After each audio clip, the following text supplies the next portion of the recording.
4 लाख ऋण लायो तिमलाई भित्राउँदा हात्तिन्थ्यो मन दैलोमा सवाउँदा 4 लाख ऋण लायो तिमलाई भित्राउँदा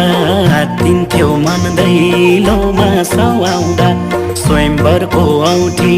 अडान राखी ढाक्दियौ इज्जत चोरको बात लाउँदा नौतुन रे लैमा